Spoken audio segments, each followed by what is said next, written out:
Welcome to 5 math classes. আজি আমি গাউছৰ সূত্ৰৰ বিষয়ে আলোচনা কৰিম আৰু এইটো হ'ব লেকচাৰ 9। তো গাউছৰ সূত্ৰ মানে এইটো কোৱা হয় স্থিতি বিদ্যুতৰ গাউছৰ সূত্ৰ। তো গাউছৰ সূত্ৰটো কি বুজায়, ইয়াৰ উক্তিটো কি, আমি সেইটো প্ৰথমতে কৈ লৈছোঁ। উক্তি, তো উক্তিটোক আমি ইংলিছত ষ্টেটমেণ্ট বুলি কওঁ। তো উক্তি তেনেকুৱা: কোনো বন্ধক্ষেত্ৰ মানে বন্ধক্ষেত্ৰ শব্দটোক আবদ্ধ পৃষ্ঠ বুলিও কোৱা হয়। কোনো বন্ধক্ষেত্ৰৰ লগত জড়িত মুঠ বৈদ্যুতিক ফ্লাক্স ক্ষেত্ৰখনে আগুৰা মুঠ আধানৰ 1/ε0 গুণ। তো এইটো হৈছে গাউছৰ সূত্ৰৰ উক্তি। তো এখন আমি ইয়াতে কি বুজিম, কোনো বন্ধক্ষেত্ৰৰ লগত জড়িত মুঠ বৈদ্যুতিক ফ্লাক্সৰ কথা মই ইতিমধ্যে আগত আলোচনা কৰিছোঁ। তো এখন বন্ধ পৃষ্ঠৰ লগত জড়িত ফ্লাক্স, যিকোনো এখন পৃষ্ঠৰ লগত জড়িত ফ্লাক্সক আমি ইণ্টিগ্ৰেশ্যন ই ভেক্টৰ ডট ds ভেক্টৰৰ দ্বাৰা বুজাওঁ। যিহেতু গাউছৰ সূত্ৰত যিখন পৃষ্ঠ আছে সেইখন পৃষ্ঠ আবদ্ধ পৃষ্ঠ বা বন্ধ পৃষ্ঠ বুলি কোৱা আছে। তো বন্ধ পৃষ্ঠ মানে কি, এনেকুৱা এখন পৃষ্ঠ যাক আমি বাহিৰৰ পৰা ভিতৰত কি আছে দেখা নাপাওঁ। তো ভিতৰত কি বস্তু আছে পৃষ্ঠখনৰ বাহিৰৰ পৰা যদি দেখা নাপাওঁ, সেইখনক আমি বন্ধ পৃষ্ঠ বুলি কওঁ। যেনেকৈ উদাহৰণস্বৰূপে গোলক হ'ব এখন বন্ধ পৃষ্ঠ, ঘনক হ'ব এখন বন্ধ পৃষ্ঠ। তো অনুকলন ই ডট ds যিহেতু বন্ধ পৃষ্ঠ, সেইকাৰণে ইয়াত এটা এনেকৈ ঘূৰণীয়া চিন এটা দিয়া আছে। ঘূৰণীয়া চিনটো বুজাইছে বন্ধ পৃষ্ঠ। তো ফ্লাক্স হৈ গ'ল মুঠ বৈদ্যুতিক ফ্লাক্স, ক্ষেত্ৰখনে আগুৰা মুঠ আধানৰ ইমান গুণ ইকুৱেল টু, যদি এই বন্ধ পৃষ্ঠৰ ভিতৰত কিউ আধান থাকে তেতিয়াহ'লে 1/ε0 পূৰণ কিউ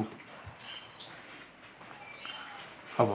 তো আমি ইয়াৰ পৰা কি বুজিলোঁ, অনুকলন ই vector dot ds vector equal to 1/ε0 পূৰণ বন্ধক্ষেত্ৰৰ ভিতৰত থকা আধান। বন্ধক্ষেত্ৰৰ ভিতৰত আধান যদি কিউ থাকে তেতিয়াহ'লে এই কিউ হ'ব। তো এইটো হৈছে গাউছৰ সূত্ৰৰ উক্তি।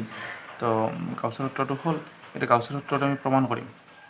গাউছৰ সূত্ৰটো প্ৰমাণ কৰিবলৈ আমি কি কৰিম, ধৰি লৈছোঁ মই এখন বন্ধ ক্ষেত্ৰ এখন কল্পনা কৰিছোঁ। ইয়াতে বন্ধ ক্ষেত্ৰখন হৈছে স্মল আৰ ব্যাসাৰ্থৰ এটা গোলক। তো স্মল আৰ ব্যাসাৰ্থৰ গোলক এটাক মই বন্ধ ক্ষেত্ৰ হিচাপে কল্পনা কৰিছোঁ আৰু গোলকৰ কেন্দ্ৰত স্মল কিউ আধান আছে। এতিয়া গোলকৰ পৃষ্ঠখনৰ ওপৰত মই এটা বিন্দু লৈছোঁ, এইটো হৈছে পি বিন্দু। আৰু পি বিন্দুৰ চাৰিওফালে এটা সৰু ক্ষেত্ৰফল বা সৰু খালী এটা মই কল্পনা কৰি লৈছোঁ। আৰু সেই খালীটোক কৈছোঁ মই ds বা ds ঠাইত daও লিখিব পাৰি। এতিয়া এই বস্তুটো বুজিবৰ কাৰণে আমি এটা সহজ উপায় লওঁ। এই গোলকটোক তুমি ইয়াতে তোমালোকে এটা ফুটবল বুলি ভাবি ল'ব পাৰা। ফুটবল ধৰি লোৱা হ'ল, বা ফুটবলত এনেকুৱা কিছুমান বস্তু থাকে, সকলোৱে জানে এইটো। তো ইয়াৰে ফুটবলৰ কেন্দ্ৰত আধান আছে কিউ। আৰু ইয়াত যে এনেকুৱা ধৰণৰ যে টুকুৰাবিলাক আছে, এই টুকুৰাবিলাক এনেকুৱা ধৰণৰ সৰু সৰু অংশবিলাক লগ হৈ গোটেই ফুটবলটো গঠন হৈছে। গতিকে মই এনেকুৱা সৰু এটা অংশৰ কালিক মই ইয়াতে ds বুলি ভাবি লৈছোঁ। তো এই বস্তুটো বেছিকেলি বুজাইছে ফুটবলটোৰ ক্ষেত্ৰত এই অংশটো। এনেকুৱা অজস্ৰখন, এনেকুৱা এইটো ds, এইটো সৰু কালি, এইটো ds, এনেকুৱা গোটেইখিনি এনেকুৱাকৈ টুকুৰা লগ হৈ গোটেই ফুটবলটো গঠন হৈছে। তো আমি ইয়াতে প্ৰথমতে এই কালিৰ লগত জড়িত এইটো কালি মানে এইটো ভাবি লোৱা ফুটবলটো যদি ভাবা ফুটবলৰ এইটো অংশ, এই অংশটো বুজাইছে। তো এই ফুটবলটো এই ds কালিৰ লগত জড়িত আমি প্ৰথমতে বৈদ্যুতিক ফ্লাক্সটো ওলাই ল'ম। তো ds কালিৰ লগত জড়িত বৈদ্যুতিক ফ্লাক্স কিমান হ'ব সেইটো আমি ওলাম। তো সেইটো উলিয়াবৰ কাৰণে আমি কি কৰিম, ই ভেক্টৰ ডট ds কৰিম। এতিয়া কথা হ'ল কি, পি বিন্দুত এই কালিটোৰ ই মানে কি, ই হৈছে পি বিন্দুত বিদ্যুৎ ক্ষেত্ৰৰ মান, আৰু ds মানে হৈছে পি বিন্দুৰ চাৰিওফালে থকা সৰু খালীটো। এতিয়া পি বিন্দুত বিদ্যুৎ ক্ষেত্ৰৰ দিশটো কিমান হ'ব, মানটোতো ইজি আছে। পি বিন্দুত বিদ্যুৎ এইটো যদি আধান ধনাত্মক হয় তেনেহ'লে ধনাত্মক আধানৰ পৰা ওলায়। তো কিউৰ পৰা পিৰ লগত সংযোগী ৰেখা এইটো। তো প্লাছ যদি হয় দিশটো এনেকুৱা, কাৰণ ধনাত্মকৰ পৰা ওলাই যায়। গতিকে পি বিন্দুত বিদ্যুৎ ক্ষেত্ৰৰ দিশ এনেকুৱা হ'ব। পি বিন্দুত কালিৰ দিশ কোনফালে হ'ব? পি বিন্দুত কালিৰ দিশ হ'ব এইফালে। কালি এটা ভেক্টৰ ৰাশি, পদাৰ্থ বিজ্ঞানত আমি কালিক ভেক্টৰ ৰাশি বুলি আগতে কৈছোঁ মই এইটো ফ্লাক্সৰ ক্ষেত্ৰত। তো কালিৰ দিশ সদায় পৃষ্ঠৰ লম্ব দিশত বাহিৰৰ ফালে হয়। ধৰি লোৱা হ'ল এই হাতখনৰ এইখিনি অংশৰ মই কালি উলিয়াইছোঁ। এইখিনি অংশৰ যদি দিশ উলিয়াব লাগে তেতিয়া এইখিনি অংশৰ দিশ এনেকুৱা হ'ব, লম্বভাৱে বাহিৰলৈ। এইখিনি অংশত যদি কালিটো বিবেচনা কৰোঁ তেতিয়াহ'লে ইয়াৰ দিশ হ'ব এনেকুৱা, আৰু এইখিনি অংশত এনেকুৱা হ'ব। তো প্ৰতিটো জেগাত ইয়াতে যিটো ফুটবলৰ ওপৰৰ যিটো এই টুকুৰা থাকিব, এই টুকুৰাৰ দিশটো নিশ্চয় এনেকুৱা হ'ব। তো ভালকৈ কল্পনা কৰি চালে গম পোৱা যাব যে পি বিন্দুত বিদ্যুৎ ক্ষেত্ৰৰ দিশ এইফালে আৰু ক্ষেত্ৰফলৰ দিশো এইফালে হ'ল। তো বিদ্যুৎ ক্ষেত্ৰ আৰু ক্ষেত্ৰফলৰ মাজৰ কোণটো কিমান হ'ব? ADS cos θ। তো cos 0 ডিগ্ৰী হ'ব। তো ইয়াৰ পৰা আমি কি পাম? EDS। তো ই মানে হৈছে পি বিন্দুত বিদ্যুৎ ক্ষেত্ৰৰ মান। তো পি বিন্দুত বিদ্যুৎ ক্ষেত্ৰৰ মান কিমান হ'ব? পি বিন্দুত আমাৰ বিদ্যুৎ ক্ষেত্ৰৰ মান হ'ব আধান আছে কিউ, দূৰত্ব r, গতিকে মান হ'ব 1/4πε0 Q/r² ds। এইটো হৈছে আমাৰ এই আধানটোৰ পৰা স্মলাৰ দূৰত্বত পি বিন্দুৰ চাৰিওফালে কল্পনা কৰা ds ক্ষেত্ৰফলৰ লগত জড়িত ফ্লাক্স। এতিয়া আমি মুঠ ফ্লাক্সটো ইয়াতে উলিয়াম। টোটেল ফ্লাক্সটো উলিয়াবলৈ আমি কি কৰিম? টোটেল ফ্লাক্সটো উলিয়াবলৈ এই বস্তুখিনি অনুকলন কৰিব লাগিব। তো মুঠ ফ্লাক্স মানে মুঠ ফ্লাক্সখনক ফাই, মুঠ ফ্লাক্সক ফাইৰে বুজায়। মুঠ ফ্লাক্স ফাই ইকুৱেল টু কি হ'ব? ইণ্টিগ্ৰেশ্যন ই ভেক্টৰ ডট ds ভেক্টৰ। তো ইণ্টিগ্ৰেশ্যন মুঠ ফ্লাক্সক আমি ফাইৰে বুজাওঁ। মুঠ ফ্লাক্সক ইয়াতে যিহেতু ফ্লাক্স ওলাইছোঁ এইটো আমি ডি ফাইৰে বুজাব পাৰোঁ, কাৰণ এইটো কি বুজাইছে? মুঠ ফ্লাক্স নহয়, এইটো ds কালিৰ লগত জড়িত ফ্লাক্স কাৰণে ডি ফাই, ইয়াৰ মান কম হ'ব, সেইকাৰণে আগত ডি ফাই। টোটেল ফ্লাক্স মানে ফাই ইকুৱেল টু এই বস্তু অনুকলন কৰিছোঁ, বন্ধ চিনটো কিয় দিছোঁ? কাৰণ এইটো হৈছে আমাৰ গোটেইটোৰ লগত জড়িত ফ্লাক্স। ইয়াতে আমি কি পাম? ds মানে। তো এতিয়া পি কথা হ'ল কি, পিটো যদি মই ইয়াত ক্ষেত্ৰফলটো যদি মই ইয়াতে বিবেচনা কৰোঁ তেতিয়া ইয়াৰ dsৰ মাজৰ কোণটো হয় 0 ডিগ্ৰী। যদি পি বিন্দুটো ইয়াত বিবেচনা কৰিলোহেঁতেন তেতিয়া ক্ষেত্ৰফলটো এনেকুৱা হ'ল। তেতিয়া কিন্তু বিদ্যুৎ ক্ষেত্ৰৰ দিশ এনেকুৱা হ'ব আৰু dsৰ দিশ এনেকুৱা হ'ব। তো আমি য'তেই বিবেচনা নকৰোঁ কিয়, গোলকটোৰ যি বিন্দুতে বিবেচনা নকৰোঁ কিয়, প্ৰতি বিন্দুতে বিদ্যুৎ ক্ষেত্ৰফলৰ মাজৰ কোণটো 0 ডিগ্ৰী হ'ব। 0 ডিগ্ৰী হ'বৰ কাৰণে আমি এইটো বস্তু আমি ডাইৰেক্টলি লিখিব পাৰোঁ EDS cos 0, কাৰণ এইটো প্ৰত্যেকতে হ'ব। যদি ক'ৰবাত নহ'লহেঁতেন তেতিয়া আমি লিখিব নোৱাৰিলোহেঁতেন এনেকৈ। প্ৰত্যেকতে হ'বৰ কাৰণে মই ডাইৰেক্টলি অনুকলন কৰি দিব পাৰোঁ। তো এতিয়া EDS ইৰ মানটো কিমান হ'ব? ইৰ মানটো আমি এইটো এটা কাম কৰিব পাৰোঁ। ইটো কেৱল দূৰত্বৰ ওপৰত নিৰ্ভৰ কৰে। যিহেতু পি বিন্দুটো মই এইখিনিত ল'লে দূৰত্ব হ'ব r, পি বিন্দুটো যদি মই এইখিনিত ল'লোহেঁতেন তেতিয়াও দূৰত্ব r হ'লেহেঁতেন, কাৰণ rটো বেখাৰ ইয়াত ল'লে ইয়াতো r হ'ব। গতিকে ইটো ইয়াতে কি হ'ব? য'ত নল'লেও 1/4πε0 Q/r² হ'ব ইৰ মান। গতিকে আমি ইটো বাহিৰত ডাইৰেক্টলি ওলাই আনিব পাৰোঁ। অনুকলন মানে এইটো ধ্ৰুৱক হ'ব। অনুকলন ds cos 0ৰ মান 1। তো এইটো ই ইনটু ds, অনুকলন ds মানে হৈছে এটা সৰু কালি। ধৰি লোৱা হ'ল ds মানে ফুটবলটোৰ এই অংশটো। অনুকলন ds মানে কি হ'ব? এনেকুৱা অংশ লগ হৈ কিনে যিমান কালি পাম গোটেইখিনি হ'ব আমাৰ অনুকলন ds। এনেকুৱা অংশ লগ হৈ ফুটবলটো গঠন হৈছে, গতিকে অনুকলন ds মানে কি হ'ব? ফুটবলটোৰ মুঠ কালি। যদি r বেখাৰতাৰ ফুটবল হয় তেতিয়াহ'লে ইয়াত মুঠ কালি হ'ব 4πr²। এইটো আমি জানো। ইৰ মানটো বহাই দিম ইয়াতে। ইৰ মানটো কিমান হ'ব? 1/4πε0 Q/r² ইনটু 4πr²। তো ইয়াতে 4π কেঞ্চেল, r² কেঞ্চেল, তো ইয়াত থাকিল Q/ε0। তো Q/ε0 মানে হৈছে এইটো মানে কি? 1/ε0 পূৰণ Q। তো আমি কি পালোঁ? মুঠ ফ্লাক্স ফাই ইকুৱেল টু 1/ε0 পূৰণ Q। এইটো বস্তু আমাৰ গাউছৰ সূত্ৰ বুজায়। তো এইখিনি হৈছে গাউছৰ সূত্ৰৰ উক্তি আৰু এইখিনি হৈছে গাউছৰ সূত্ৰৰ প্ৰমাণ। তো গাউছৰ সূত্ৰটো আমাৰ ইম্পৰ্টেণ্ট, গাউছৰ সূত্ৰটো আমাক লাগি থাকে। এতিয়া আমি গাউছৰ সূত্ৰৰ বিষয়ে চালোঁ। এতিয়া আমি গাউছ লৰ কিছুমান প্ৰয়োগ আছে। গাউছ লৰ ব্যৱহাৰ কৰি আমি বিভিন্ন ধৰণৰ কেলকুলেশ্যন কৰিব পাৰোঁ। তো আমি সেইটো চাম। গাউছৰ সূত্ৰৰ আমি প্ৰয়োগ আলোচনা কৰিম। তো প্ৰয়োগ এপ্লিকেশ্যনছ। গাউছৰ সূত্ৰৰ প্ৰথম প্ৰয়োগটো হৈছে সুষমভাৱে আহিত পোন পৰিবাহী তাৰৰ বাবে বিদ্যুৎ ক্ষেত্ৰ। Electric field due to uniformly charged wire.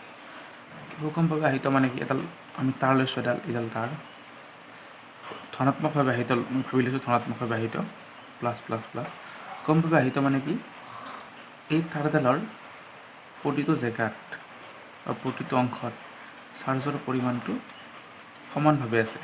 এনেকুৱা নহয় যে গোটেইখিনি চাৰ্জ এইখিনি জেগাত আছে, এইখিনি জেগাত অলপো নাই, এনেকুৱা নহয়, গোটেইখিনি জেগাত সমানে আছে। তো চাৰ্জবিলাক এটা নিৰ্দিষ্ট পেটাৰ্ণত আছে। ইয়াত যিমান চাৰ্জ আছে, ইয়াত যদি ধৰি লওক 5 চেণ্টিমিটাৰ, এইখিনি জেগাত যিমান আছে এইখিনি জেগাত সিমানে থাকিব, এইখিনি জেগাত সিমানে থাকিব, এনেকুৱা। তো সেইটোক আমি ক'ম সুষমভাৱে আহিত। এইটো সুষম বস্তুটো অৰ্থ আমি কৈছোঁ আগতে, ইউনিফৰ্ম মানে কি।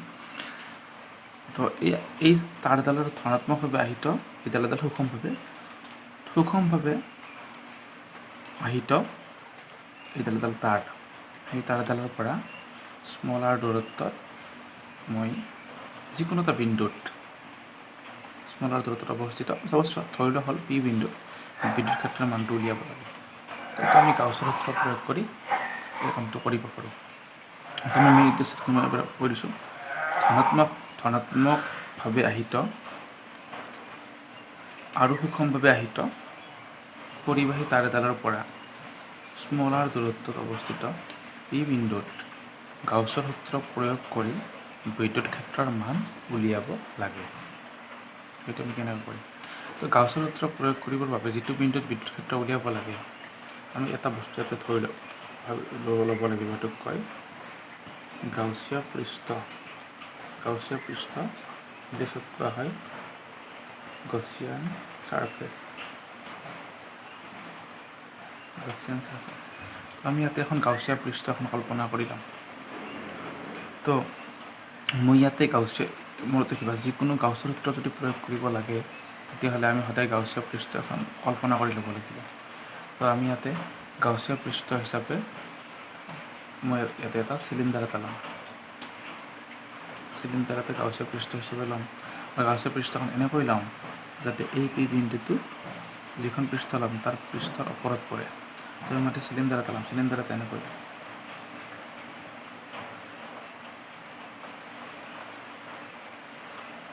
গাউছৰ সূত্ৰ প্ৰয়োগ কৰিবলৈ আমাক সদায় এখন গাউছীয় পৃষ্ঠ লাগিব। এই ক্ষেত্ৰত এই প্ৰব্লেমটোৰ কাৰণে বা এই সমস্যাটোৰ কাৰণে গাউছীয় পৃষ্ঠ চিলিণ্ডাৰ লোৱা হৈছে। বেলেগ বেলেগ সমস্যাৰ ক্ষেত্ৰত আমি গাউছীয় পৃষ্ঠ হিচাপে বেলেগ বেলেগ বস্তু ল'ব লাগিব পাৰে। এনেকুৱা নহয় যে প্ৰতিটো ক্ষেত্ৰতে আমি চিলিণ্ডাৰটো ল'ম, সেনেকুৱা কোনো কথা নাই। তো ইয়াতে আমি গাউছীয় পৃষ্ঠ হিচাপে চিলিণ্ডাৰ এটা লৈছোঁ। মই চিলিণ্ডাৰটো কেনেকৈ লৈছোঁ সেইটো ইম্পৰ্টেণ্ট।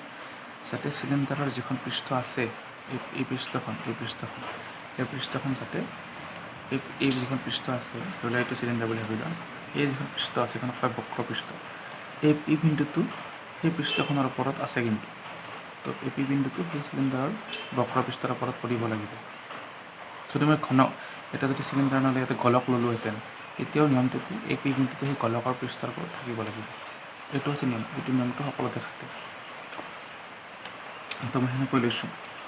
এতিয়া আমি কি কৰিম, এই যিখন গাউছীয় পৃষ্ঠ লৈছোঁ ইয়াৰ লগত জড়িত আমি মুঠ বৈদ্যুতিক ফ্লাক্সটো উলিয়াম। তো এই চিলিণ্ডাৰটোৰ লগত জড়িত মুঠ বৈদ্যুতিক ফ্লাক্স কিমান হ'ব সেইটো আমি উলিয়াম।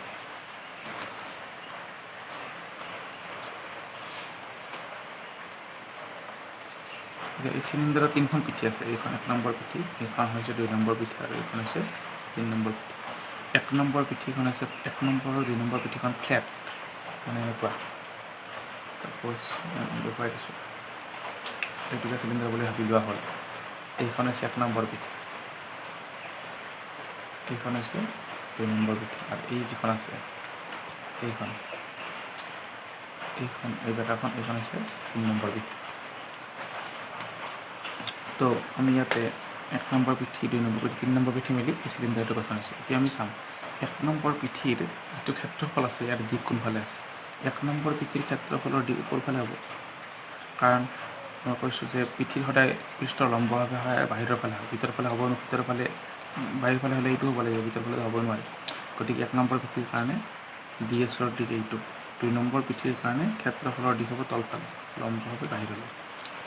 3 নম্বৰ পিঠিৰ বাবে কেনেকুৱা হ'ব, 3 নম্বৰ পিঠিৰ বাবে এনেকুৱা হ'ব, মানে কি যদি আমি ইয়াত যাওঁ, ইয়াত গ'লে এনেকুৱা হ'ব, ইয়াত গ'লে এনেকুৱা হ'ব, ইয়াত গ'লে এনেকুৱা হ'ব 3 নম্বৰ পিঠিৰ কাৰণে।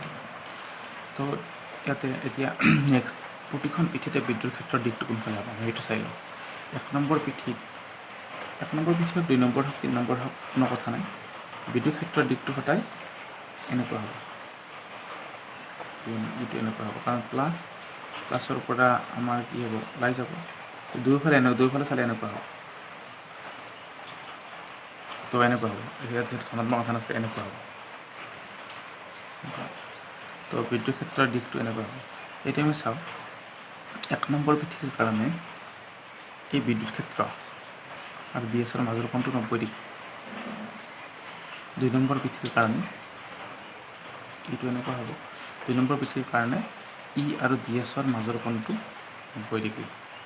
3 নম্বৰ পিঠিৰ কথা যদি বিবেচনা কৰোঁ, 3 নম্বৰ পিঠিত DS-টো যিফালে থাকিব বিদ্যুৎ ক্ষেত্ৰ সেইফালে থাকিব।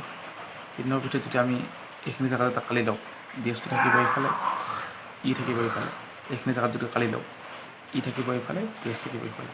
তো 3 নম্বৰ পিঠিৰ প্ৰতিটো বিন্দুৰ ক্ষেত্ৰত বা প্ৰতিটো কালিৰ ক্ষেত্ৰত E আৰু DS-ৰ মাজৰ কোণটো 0 ডিগ্ৰী হয়। তো 1 আৰু 2ৰ কাৰণে 90 ডিগ্ৰী, 3 নম্বৰ পিঠিৰ কাৰণে 0 ডিগ্ৰী। গতিকে আমি ইয়াতে ডাইৰেক্টলি এটা সৰু কালিৰ লগত জড়িত ফ্লাক্স উলিয়াই গোটেইখিনি একেলগে ইণ্টিগ্ৰেশ্যন কৰিব নোৱাৰোঁ, কাৰণ প্ৰতিখন পিঠিৰ কাৰণে কোণটো বেলেগ বেলেগ। সেইকাৰণে মই পিঠি হিচাপত বস্তুটো ভাগ কৰি ল'ব লাগিব। তো আমি প্ৰথমতে 1 নম্বৰ পিঠিৰ লগত জড়িত ফ্লাক্সটো উলিয়াম। মই এইটোক কৈছোঁ φ1 অনুকলন ইকুৱেল টু নিদিলেও কথা নাই, এইটো নিদিলে হ'ব, যিহেতু আমি অনুকলন কৰা নাই 1 নম্বৰ পিঠি গোটেইখিনিৰ কাৰণে যিটো উলিওৱা নাই ভিতৰত DS লিখিলোঁ।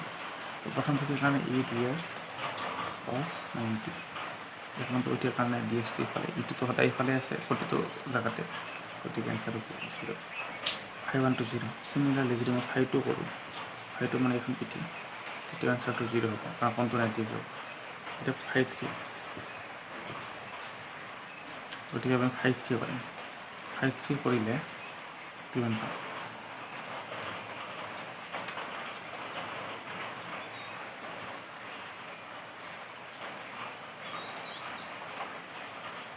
এতিয়া আকাংক্ষা কৰিলে E vector dot DS vector.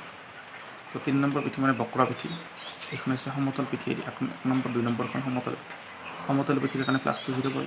3 number হ'ল বক্ৰ পিঠিৰ কাৰণে কি পাম সেইটো চাওঁ। বক্ৰ পিঠিৰ ক্ষেত্ৰত E আৰু DS-ৰ মাজৰ কোণটো 0, গতিকে EDS cos 0, ইয়াৰ পৰা আমি পাম অকল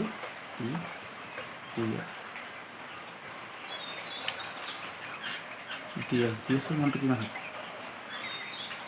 3 নম্বৰ পিঠিখন বক্ৰ পিঠি তাৰ কালিটো কিমান হ'ব, সেইটো R। 3 নম্বৰ পিঠিখনৰ এই যিখন চাৰ্কল এইটো আছে, এইটোৰ পৰিধি কিমান R হ'লে এই বৃত্তটো টুৱাইচ পাই R, এই টুৱাইচ পাই R এনেকুৱা ধৰণৰ আমাৰ বহুতটা আঙুঠি লাভ হয় 3 নম্বৰ পিঠিখন গঠন হৈছে। গতিকে যদি চিলিণ্ডাৰটোৰ মই ধৰি লৈছোঁ স্মল l, এই টুৱাইচ পাই R পূৰণ L যদি আমি কৰোঁ, তেতিয়াহ'লে আমি বক্ৰ পিঠিখনৰ কালিটো পাম। গতিকে মই কি লিখিম, টুৱাইচ পাই R L পালোঁ। তো এইটো হৈছে আমাৰ এতিয়া এই যিটো পৃষ্ঠ আছে ইয়াৰ লগত জড়িত মুঠ ফ্লাক্স কিমান হ'ব, ফ্লাক্স হ'ব φ ইকুৱেল টু φ1 প্লাছ φ2 প্লাছ φ3, তো E ইনটু 2πRL, যিহেতু φ1 আৰু φ2 0, সেইখিনি আমি মুঠ বৈদ্যুতিক ফ্লাক্স পাম। এতিয়া আমি ওলাব লাগে কি, তো কোনো বন্ধ ক্ষেত্ৰৰ লগত জড়িত মুঠ ফ্লাক্স, এইটো বন্ধ ক্ষেত্ৰটো হৈছে চিলিণ্ডাৰ। তো চিলিণ্ডাৰৰ লগত জড়িত মুঠ ফ্লাক্সটো আমি উলিয়ালোঁ, সেইটো হ'ল এতিয়া চিলিণ্ডাৰৰ ভিতৰত কিমান আধান আছে গাউছৰ সূত্ৰত কি কয় এইটো R সমান 1/ε0 পূৰণ বন্ধৰ ক্ষেত্ৰৰ ভিতৰত থকা আধান ইয়াতে বন্ধৰ ক্ষেত্ৰ মানে হৈছে চিলিণ্ডাৰ গতিকে চিলিণ্ডাৰৰ ভিতৰত কিমান আধান থাকিব আমি সেইটো উলিয়াব লাগিব ইয়াৰ ভিতৰত কিমান আধান আছে ধৰি লোৱা হ'ল এই চিলিণ্ডাৰৰ ভিতৰত আমি গোটেইখিনি আধান ল'ব নোৱাৰোঁ কাৰণ যিখিনি চিলিণ্ডাৰটো দৈৰ্ঘ্য সেই দৈৰ্ঘ্যখিনিৰ ভিতৰত থকা আধানখিনি আমি বিবেচনা কৰিব লাগিব ইয়াৰে বাহিৰতো কিছুমান আধান আছে বা থাকিব আমি সেইবিলাক বিবেচনা নকৰোঁ তো আমি কি বিবেচনা কৰিম এই দৈৰ্ঘ্যখিনিৰ ভিতৰত এই চিলিণ্ডাৰটোৰ ভিতৰত অৰ্থাৎ এই L দৈৰ্ঘ্যৰ ভিতৰত কিমানখিনি আধান আছে আমি সেইটো বিবেচনা কৰিম ধৰা হ'ল মই এটা ৰাশি এটা ধৰি লৈছোঁ মই কৈছোঁ লেমডাটো হৈছে